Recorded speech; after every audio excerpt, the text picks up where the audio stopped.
Good morning. Good morning. So, a typical thought process when we're having our coffees. Make the coffee empty already. The typical thought process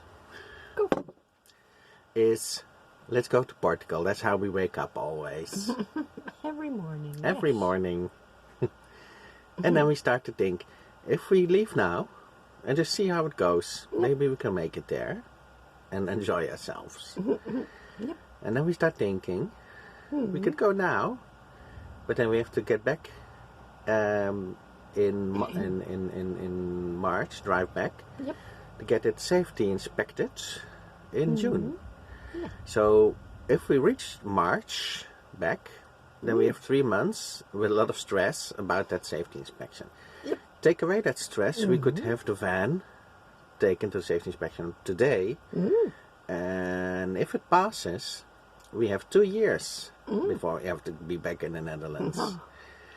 Well, by that time, everybody who is vaccinated is either turned into a zombie, or who knows? Maybe the population is reduced by then till 1 billion, or the lockdowns will be over or super strict.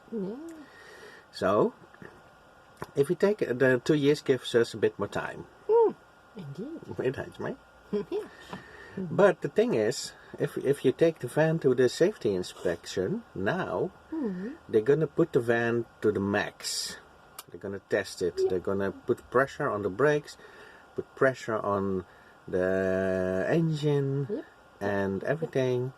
And last time we took the old Mercedes to the safety inspection, when we got it back after an hour, you're closing the curtain. When we got it back after an hour, it didn't brake properly anymore. The handbrake didn't work properly anymore. We got back less of a functioning van just from taking it to a safety inspection. And of course then they say, well, yeah, you need to replace your brakes, you got the welding, you got some lights to fix, and the usual schmoozual. So the thing is, it's perfect now, and I drive it very careful. If I don't let a stranger touch it, it's perfectly safe to take it to Portugal, because I'm never going to drive it to the max the way they test it in the safety inspection. And if we get back a lesser van, it doesn't brake properly anymore, it doesn't steer properly anymore, it doesn't handbrake work properly anymore, means we're going to have to throw a lot of money slap on to this van. Very soon, So, like if they ruin the van today, we'll have to have the van fixed today. That's probably what they're hoping for. And we do end up then with a better van, and so maybe we get everything, get the brakes and the lights fixed, and get the welding done, and then we're like 1,500 to 2,000 euros lighter, and then we might get stopped at the first border checkpoint. And I've done everything for nothing. We still have to be in the Netherlands in the winter. But that's how our thought process begins. And then the other part of the thought process is, if we spend 2,000 on this van, which has a crappy bed, which has an inside that doesn't fit our needs, aren't we throwing away the 2,000, the theoretical 2,000? That could be put towards another van which suits us better. And if we drive this thing south, we'll have the hassle with this bed, having to sleep in it, having to build it all the way south, and it's just unpleasant. It's just unpleasant. Because everything that we fix up on this van, and other things like the roof is a bit coming apart, and there's a lot of money to spend on a van that you might not want to keep. If we trade it in, all the money we spent on it, it's lost. We know that from our last van. Our last van, we did everything according to the book. Our buddy Paul helped fix it up. We put a big overhaul on it. We put new tires on it. We had all the filters and oils replaced. and we still broke down at the end of the day. We got another engine in it, and we still had to get rid of the van at the end of everything. So that's how our mind starts dwelling upon these things. And well, with our first Mercedes, we had nothing done. We drove south, we drove back, no problems.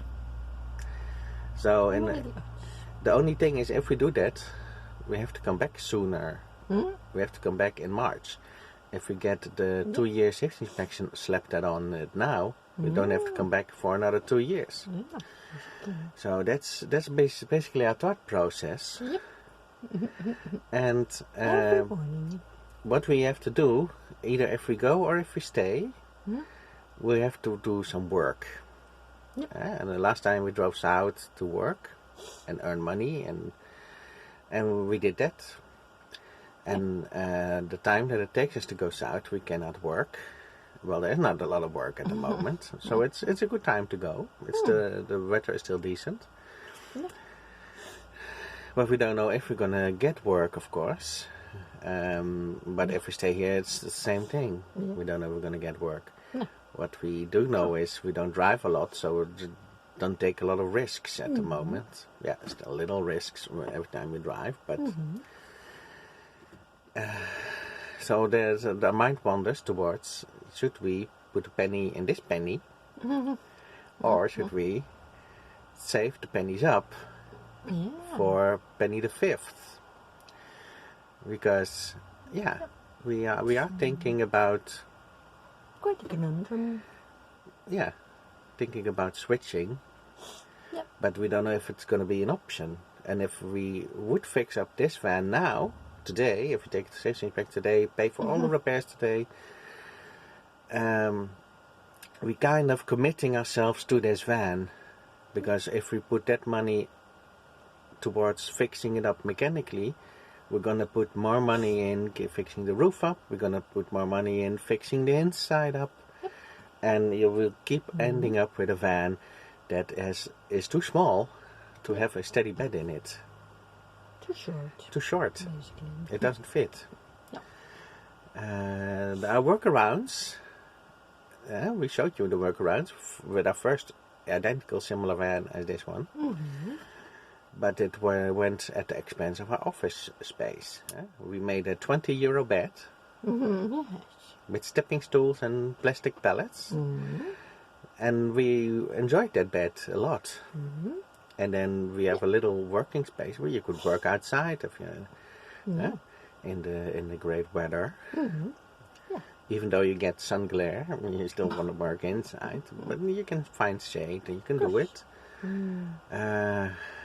But having to build another $20 pallet bed, we have to rip everything out of here. All these steel constructions of couches, sofas.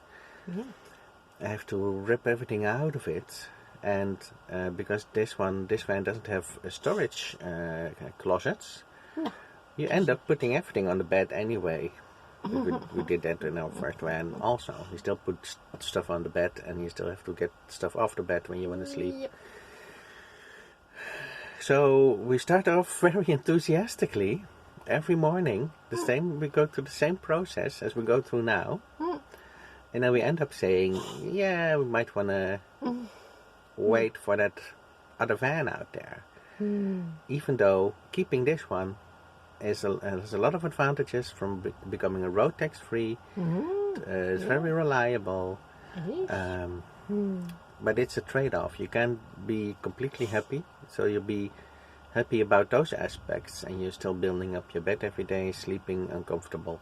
Or you're going to sleep like a champ and have mechanical issues. So there is no perfect solution for it.